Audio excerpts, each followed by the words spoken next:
makam yang berapa ya, saya nggak ingat. Jadi tinggal seperempat terakhir lah ya. Sekarang sudah ada di bawah kubah di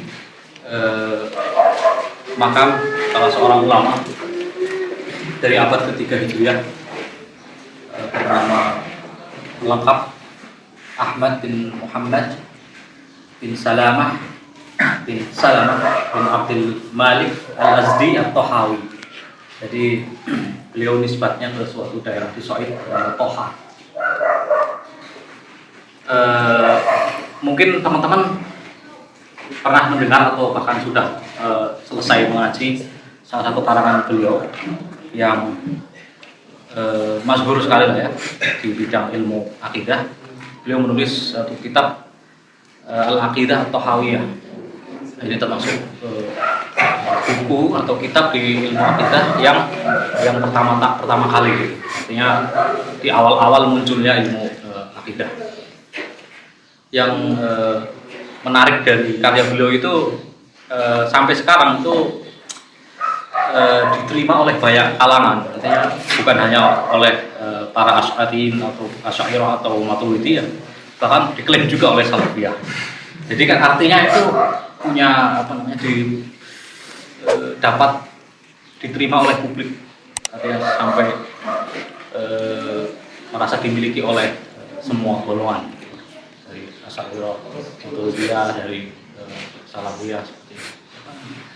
Yang menulis syarah juga. Syarahnya banyak sekali dari ulama zaman dulu sampai sekarang. Di Madyafa juga masih diengajikan atau di Bus ya.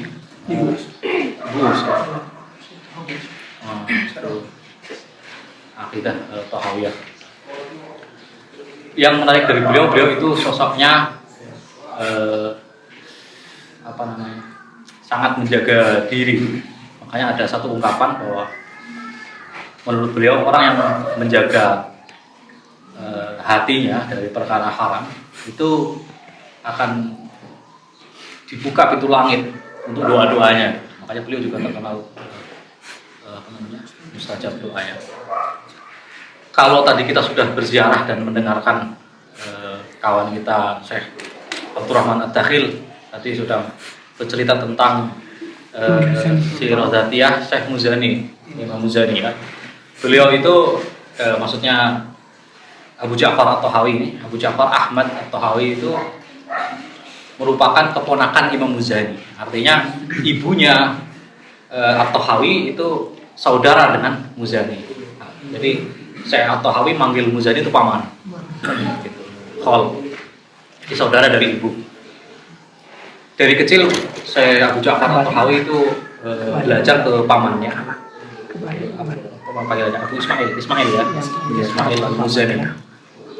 Makanya di awal mulanya, makanya disebutnya itu Asy-Syafi'i itu Al-Hanafi gitu, karena dulunya Syafi'i terus kemudian Hanafi. Jadi masa kecilnya beliau mempelajari Syafi'iyah ke Imam Muzani hingga suatu saat Imam Muzani sang paman ini marah betul keponakannya. Sebenarnya kurang tahu persis di dalam catatan tidak didetailkan sebenarnya kenapa. Cuma ada perkataan yang direkam, perkataan sang paman itu ke ponakannya sehingga ponakannya sakit hati dan berpindah madhab. Jadi Imam Muzani bilang ke ponakannya, coba Tahawi, la aflahta minka wala ja'a minka, la aflahta wala ja'a minka. Jadi maksudnya kamu nggak bakal nggak bakal berhasil lah, nggak bakal ada kebaikan dari kamu itu. Wallahi la aflaha minka wala ja'a minka, la aflahta wala ja'a minka. Makanya setelah marah, maksudnya saya Tahawi sebagai ponakan juga marah, ya, berpindah guru ke salah satu pemuka Hanafi dan akhirnya mendalami fikih Hanafi sampai menelurkan karya-karya produktif sekali dalam fikih Hanafi. Terus hingga suatu hari itu, nah ini di Mursyid Zuhar juga direkam. Rahimallah Kholi Ismail namanya. Semoga Allah merahmati paman saya Ismail, karena kalau sekarang hidup harusnya itu kafaran yamini gitu. Jadi harus bayar kifarat ini yamin gitu, sumpah gitu, karena bersumpah wallahi la aftamika, nyatanya saya sukses. Gitu maksudnya gitu. Tapi oleh sebagian ulama di dalam Mursyiduz Zuhad juga dikasih keterangan bahwa qala ba'dul ulama bahwa tidak sepenuhnya benar ungkapan bahwa kalau hidup terus kemudian yukafir an yamini, karena menurut sebagian ulama bahwa yang dimaksud di situ adalah intiqal minas shawab ilal khata. Yang dimaksud dalam yang halaf itu adalah intiqal shawab minal khata, artinya seorang muzani melihat ponakannya itu, kamu itu udah benar-benar di sini, kalau keluar dari salah, tapi nyatanya kan enggak, artinya tidak kena sumpah tadi gitu. Artinya tidak sepenuhnya benar ungkapan itu mungkin hanya sekedar untuk mengingat memori tentang pamannya saja. Syekh Tahawi ini juga sangat terkenal dengan diksi-diksinya yang ringkas, makanya di Mursyiduz Zuhad dibilangnya Lit-Tahawi nadmun ra'id wa nasrun fa'id. Allah. Jadi ketika menulis itu diksinya itu kalau bikin nazam itu ra'id, gimana sih ra'id? Iya. Kalau dalam menulis dalam bentuk nazam itu cakap ya, mantap, luar biasa. Kalau menulis dalam bentuk nasar, prosa gitu, itu juga yang pesona, unggul fa'id gitu, nazmun ra'id. Nazamnya itu mempesona, prosanya itu luar biasa. Dari Mursyiduz Zuhad direkam juga. Jadi dulu ketika beliau jadi tokoh itu ada semacam, bisa dibilang surat kaleng ya. Jadi ada secarik ruk'ah. Ruk'ah itu kertas atau kulit yang ditulis yang buat nulis gitu. Dalam secarik ruk'ah itu ada orang yang menuliskan pertanyaan tapi dengan dinazamkan gitu, di dalam bentuk syair yang sejak kemarin sore saya hafalkan. saya coba ingat namanya gitu. Boleh dikirim rekamannya ke grup. Dalam bentuk bahar tawil. Isi soalnya itu dalam 5 bait. Aba Ja'farim madza qulu fa innahu idza nabana khatbun 'alaika nu'awwilu tunkiram qawli wa abshir bi rahmatin minallahi fil amri alladhi anhu tus'alu afil qawbi min arin amil aru tarkuhu wa hal man laha ahla siyanati yajhalu Allah wa halbi wa hisbi qatlu mutayyamin yuhajiruhu ahbabu wa yuasilu faratu kafi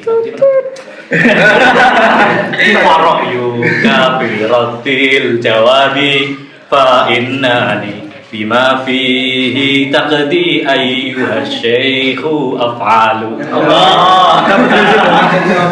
Jadi 5 bait soal pertanyaan seseorang kepada Syekh Tahawi tentang suatu masalah percintaan. Jadi afil hubbi min arin amil arun tarkuhu gitu. Jadi cinta ini gimana ini, cinta itu celah nggak sih gitu, apa yang namanya celah itu aib nggak sih, terjerembab dalam cinta itu aib nggak gitu kan, ataukah meninggalkannya itu yang aib, artinya sok-sokan nggak mencintai gitu, sok-sokan apa sih cinta itu bullshit gitu ya gitu, itu gimana gitu. Jadi apakah saya harus mengalir atau meninggalkannya. Terus pertanyaan yang kedua itu yang unik juga, hal bimubahin fihi qatlu mutayyib yuhajiru ahbabuhu wa yuwasilu. Jadi boleh nggak membunuh seorang yang mabuk cinta gitu. Soalnya dia udah putus asa, ya itu tadi yuhajiru ahbabuhu wa yuwasilu. Jadi dia ditinggalin kalau yang saya baca gitu ya. Dia ditinggalkan oleh orang yang dia cintai sedangkan dia itu berusaha untuk mendekatinya. Artinya bucin lah. Maksudnya apa ya? cintanya bertepuk sebelah tangan, nggak tersampaikan. Makanya taruh yuka fi hadzal jawabi fa innani. Pokoknya apa pendapatmu ya wahai Syekh, saya mau dengarkan, saya laksanakan itu. Bima fihi taqdi ayyuhas syekh wa fa'al. Kemudian dijawab, ditulis oleh beliau Syekh Thahawi dalam rumah yang sama. Itu dengan nadom, dengan bahasa yang sama.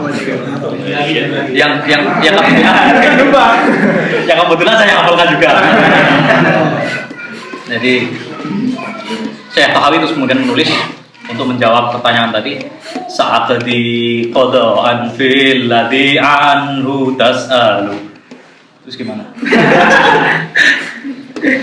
Terus apa namanya?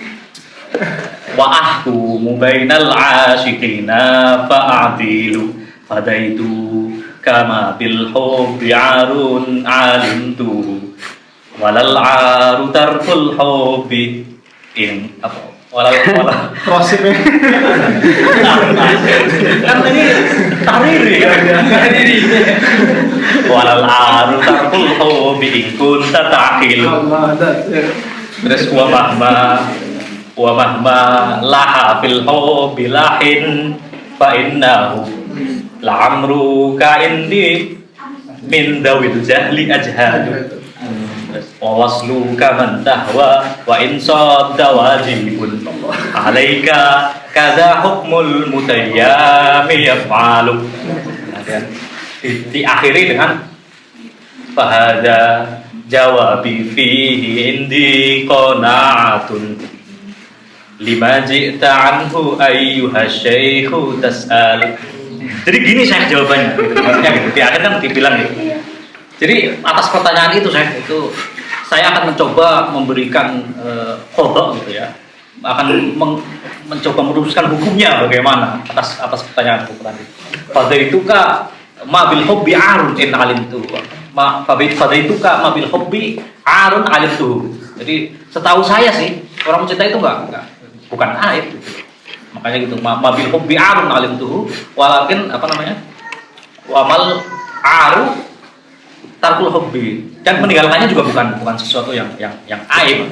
Apalagi kalau kamu mikir gitu loh, maksudnya gitu. In kunta ta'qilu gitu. Apalagi kalau kamu coba dipakai akalnya itu.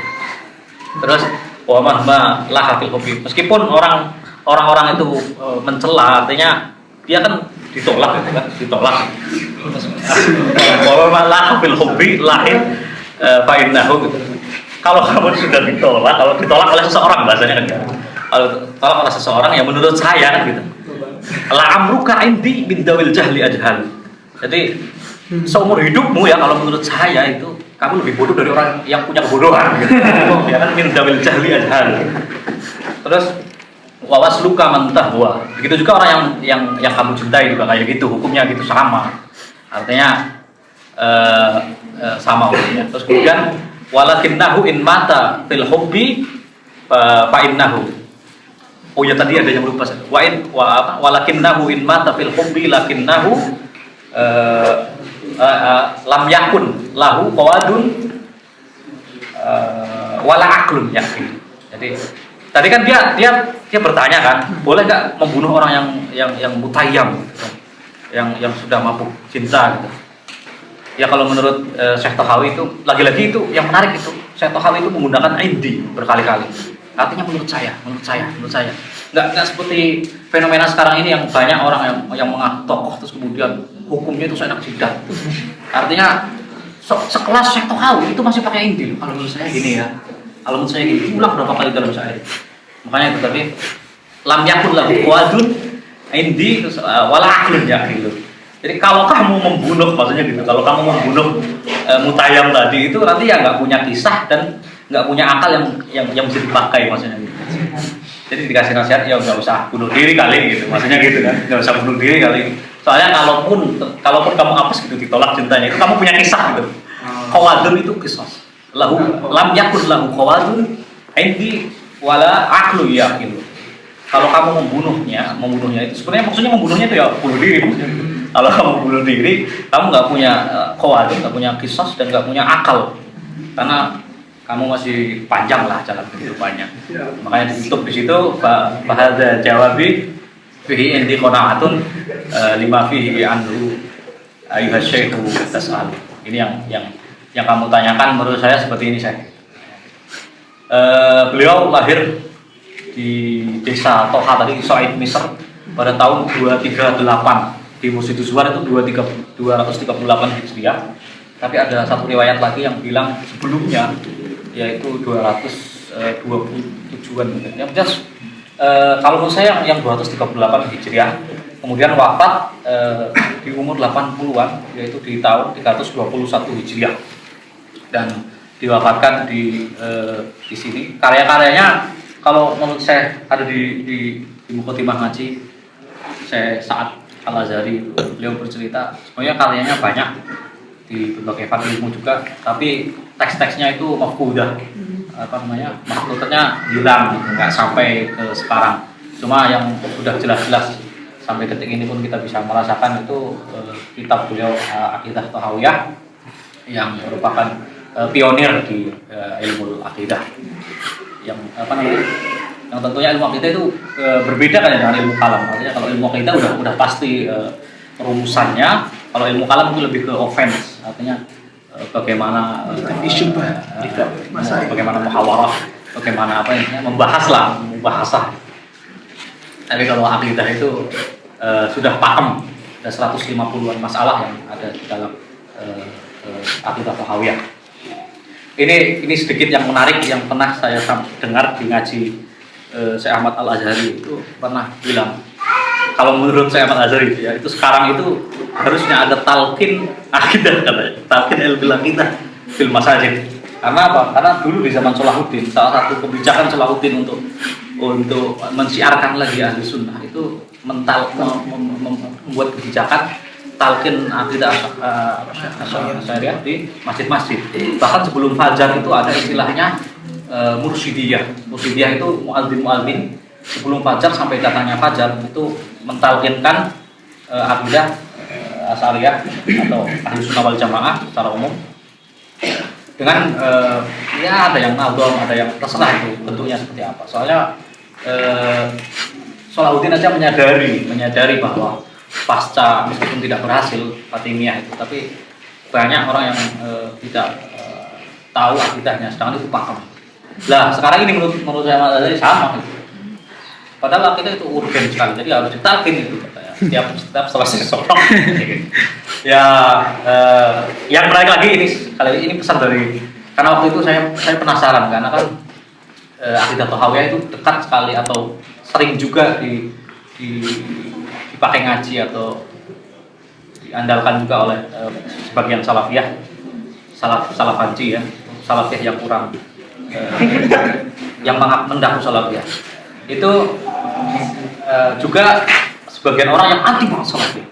Itu juga akidah Thahawiyah dipakai. Ada sebuah jamaah, saya tidak perlu sebut secara spesifik jamaah apa, tapi memakai akidah Thahawiyah untuk mempertahankan Ahlussunnah wal Jamaah, cuma untuk nyerang Wahabi. Aduh jadi nyebut merek kan. Tapi yang menarik itu pesannya Gretchen ketika ada salah satu kawan saya dari Aceh yang kebetulan saya waktu itu kawan Yakub juga, jadi saya penasaran jadi gimana sih jawaban Gretchen atau sikap Gretchen melihat satu jamaah ini mengandalkan sekali kitab akidah Thahawiyah seperti dengan slogan-slogan Allah maujudun bila makan, kemudian dengan kegiatan kita, tapi sama-sama Asy'ari, sama-sama Syafi'i, tapi itu syadid, artinya keras sekali. Orang-orang sama ulama Ahlussunnah ditahdzir. Kan itu kalau menurut saya jadi mikir sendiri kok bisa. Lah, ketika gelisah itu ternyata kawan saya itu Syekh Khalid Mudatsir waktu itu Aceh, barangkali ada yang dari Aceh. Ternyata sudah tanya duluan ke Grand Syekh. Jadi gimana menurut Grand Syekh melihat fenomena jamaah ini? Kata Grand Syekh itu, kalau kamu intinya kamu itu ngaji dulu Jauharah Tauhid atau Khoridah dengan seorang syekh yang mungkin, baru baca buku-buku lainnya, dan jangan tiru jamaah ini bersikap.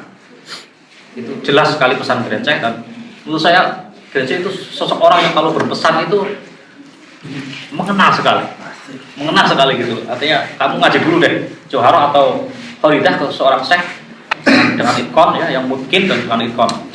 Lalu baca buku yang lainnya terserah, dan jangan tiru sikapnya jamaah ini. Itu saja menurut saya. Sedikit tentang Syekh Tohawi. Semoga juga saya tidak ada keliru kata yang personal dengan Syekh Tohawi. Saya juga cuma membaca. Kalau teman-teman mau baca Musuh Zubat karya Muwafaq Utsman tentang Syekh Tohawi. Dan semoga kita juga bisa mengusahakan nasihat-nasihat yang disampaikan oleh para masyayikh tentang pentingnya mempelajari atau menguasai akidah, terutama untuk Ahlussunnah wal Jamaah. Mari kita hadiahkan Fatihah untuk seorang ulama yang ada di depan kita, Abu Ja'far Ahmad At-Tahawi. Al-Fatihah. Bismillahirrahmanirrahim. Iya, tenang.